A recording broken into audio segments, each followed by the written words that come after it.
it was again a great experience to be back in Santa Fe and to be able to work with David Thompson together. Every time when we are there together, it's me mainly doing the mental mediumship and the workshops, and him doing the seances. So in that way, we work together there.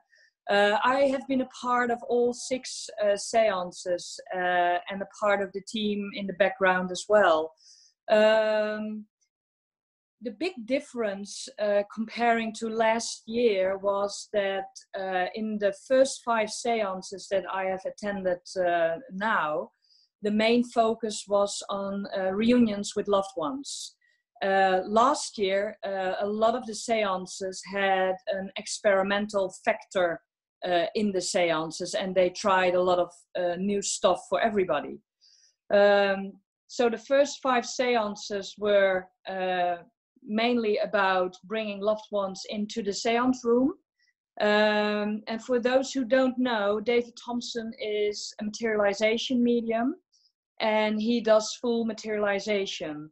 So that means that the spirit people who come walk and talk around in the seance room.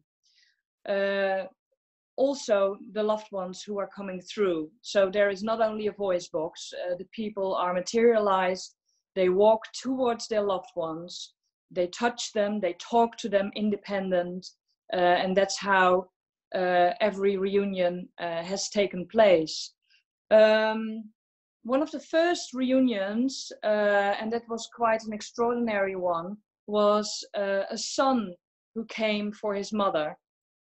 And in all the cases where loved ones materialized, it was Timmy, David's control and helper, who guided everything together with William. And in all cases, Timmy mentioned the name of the person in spirit first before the materialization took place.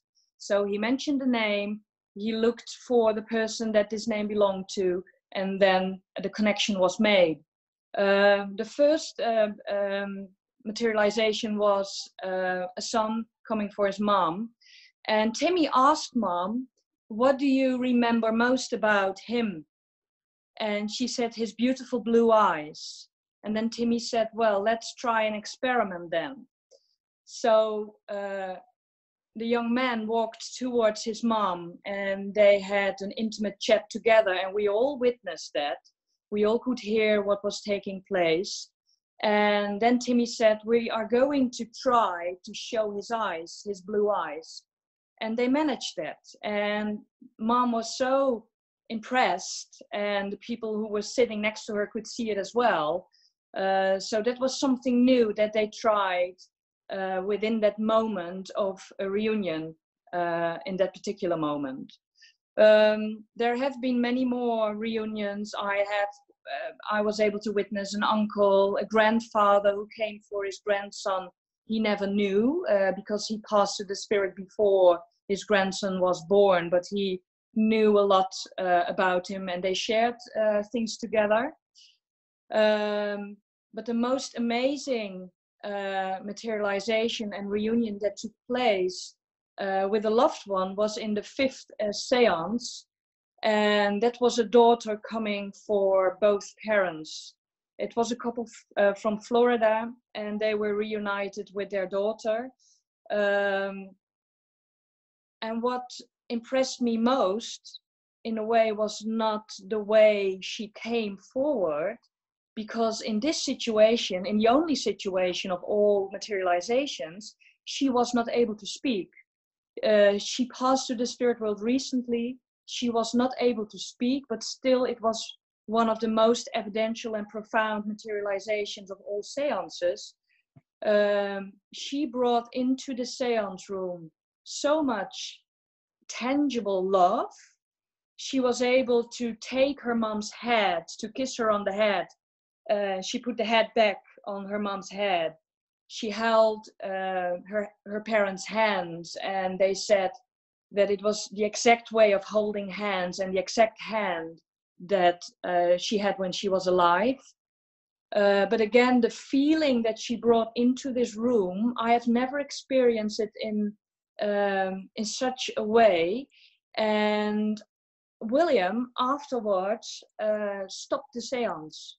And he said, you know, it would do no good if we would now bring in a trumpet or having Louis sing a song or whatsoever, because of what just happened here. And everyone in the seance room was so touched by what this woman brought into the room, that William decided, out of respect for everything that happened, to bring it to a close.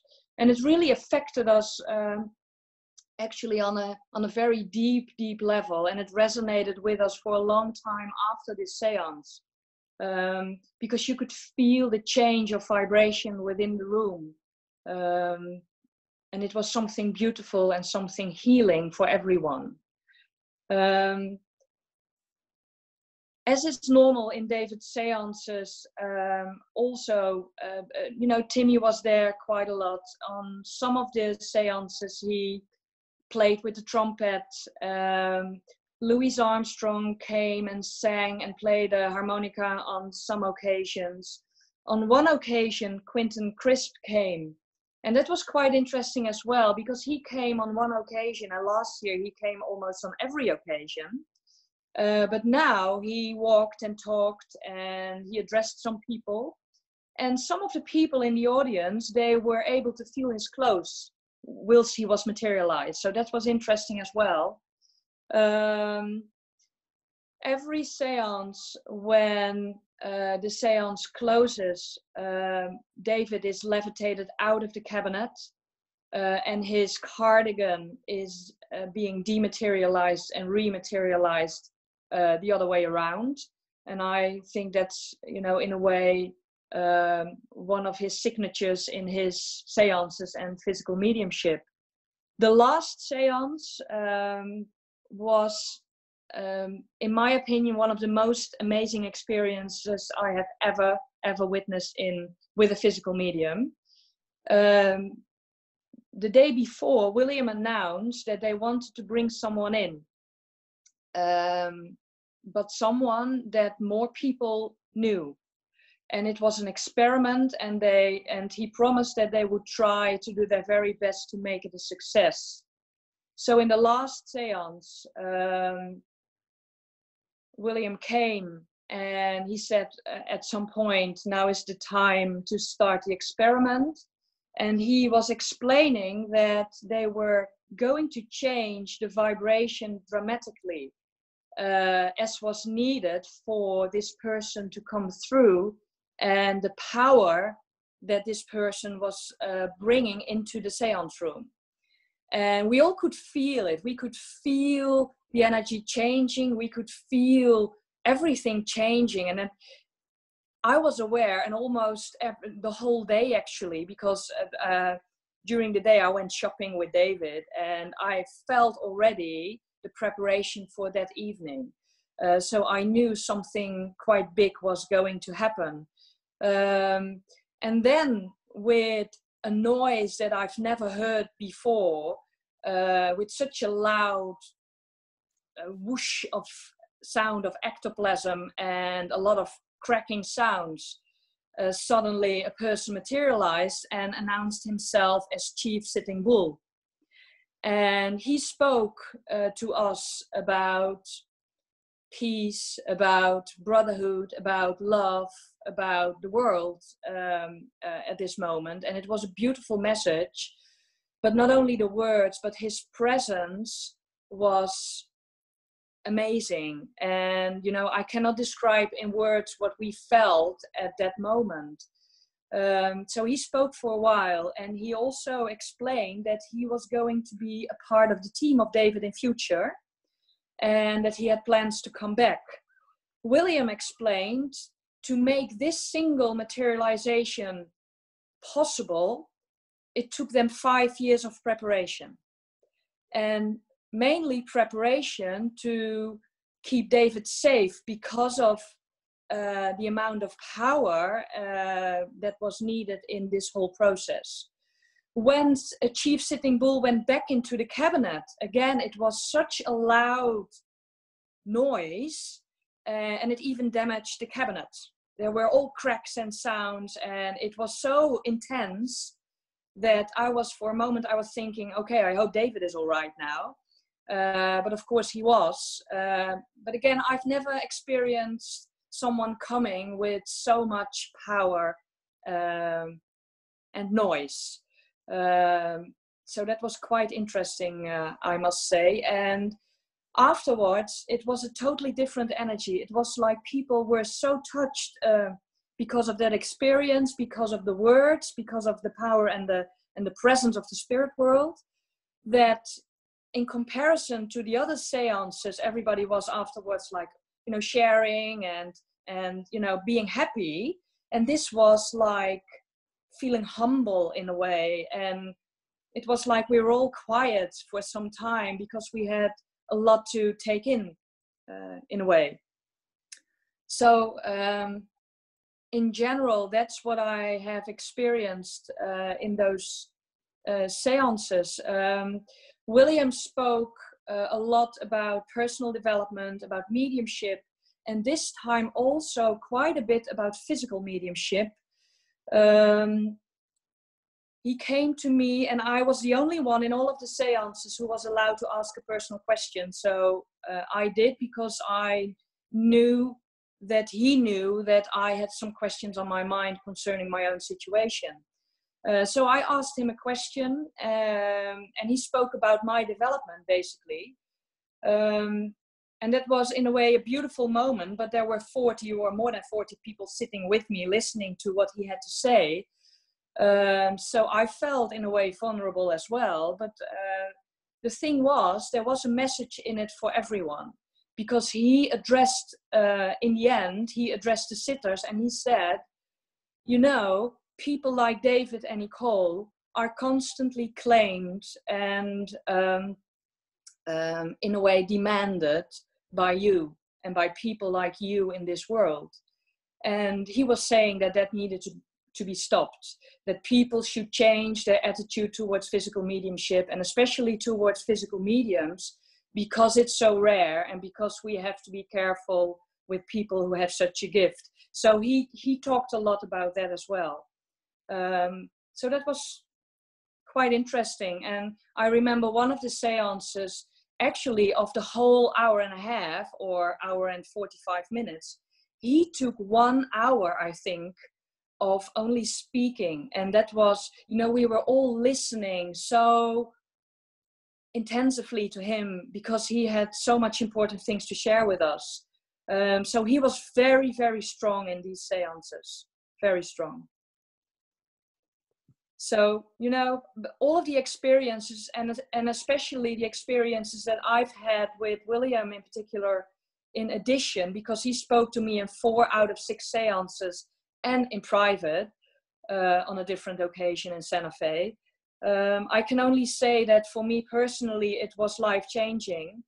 And when I got home and things changed quite a bit, and I had to make some decisions in my life and in my development, I could understand why he made such an effort to reach me. I started sitting with David in 2014. And that was the time where also he started sitting with me and my circle on occasions. And that was the start of our cooperation and working together at the Zwanenhof at that time and in America. So, you know, he always has been a great support and part in my development. And I just feel very lucky and fortunate to be able to be a part of his journey. I'm so grateful to Nicole for the setting the stage, because I think it's this is such an important topic. And once you're standing on the inside, I think it's sometimes hard to remember how to sit in the seance room truly is an unbelievable experience. And so you only have, in my assessment, 2 choices. You either have to be willing to allow your paradigm and your reality to be shifted and expanded, or you would have to call it a fraud. There's no in between. And I have had now the privilege of being in 8 of David's seances, 3 in 2018 and 5 in 2019.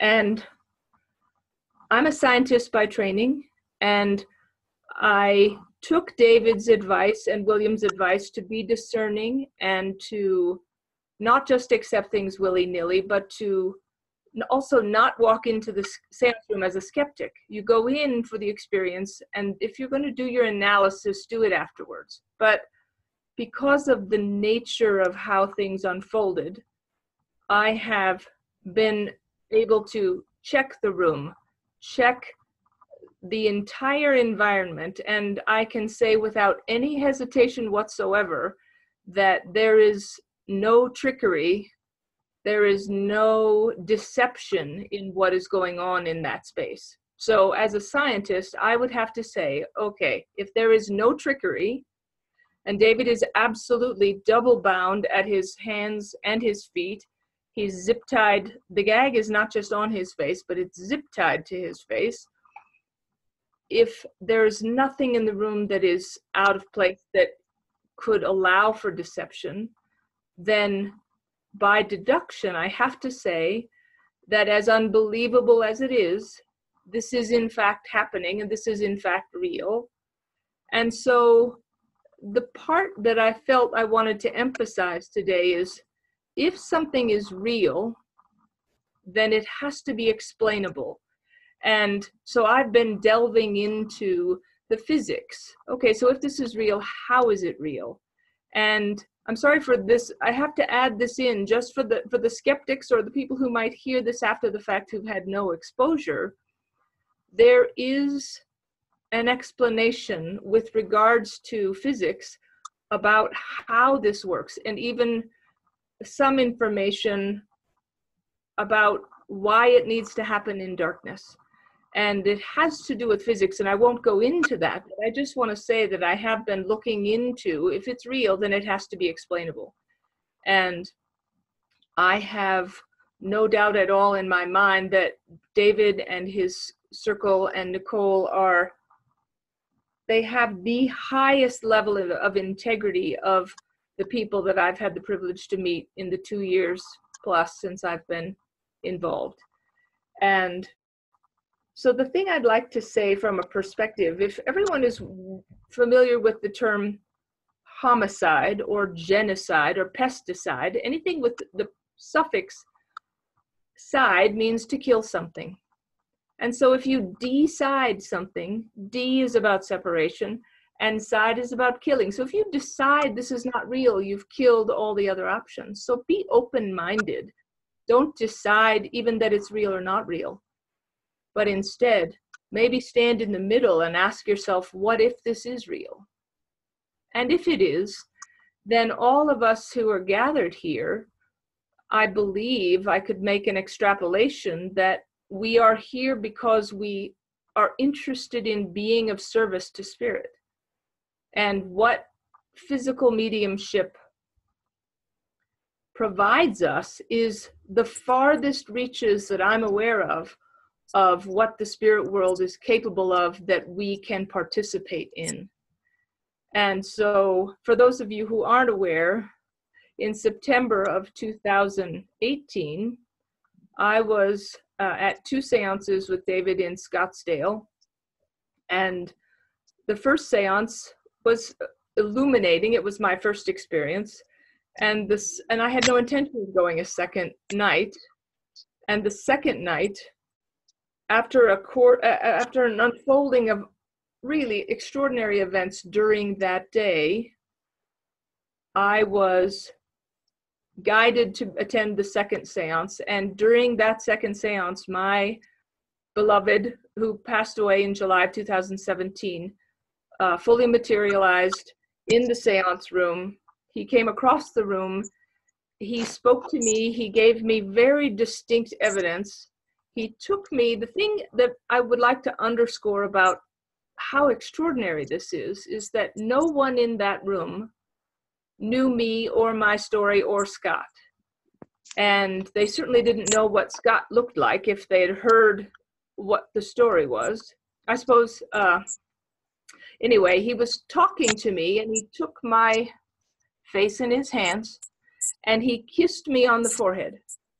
And the thing that about Scott is that he had a very bushy mustache. And when he kissed me, I could feel the bushy mustache. And that probably was the biggest piece of evidence, but he also knows that I would second guess myself. So he kissed me a second time, and a second time I felt that mustache. And with the evidence that he gave me verbally and the evidence of feeling his mustache on my forehead, can I explain it? Absolutely not. But I can tell you that there was no trickery, and the extraordinary gift of what David and Nicole and the other full materialization mediums provide us, they swing open the door of infinity about what's possible out beyond the edges of what we can actually see.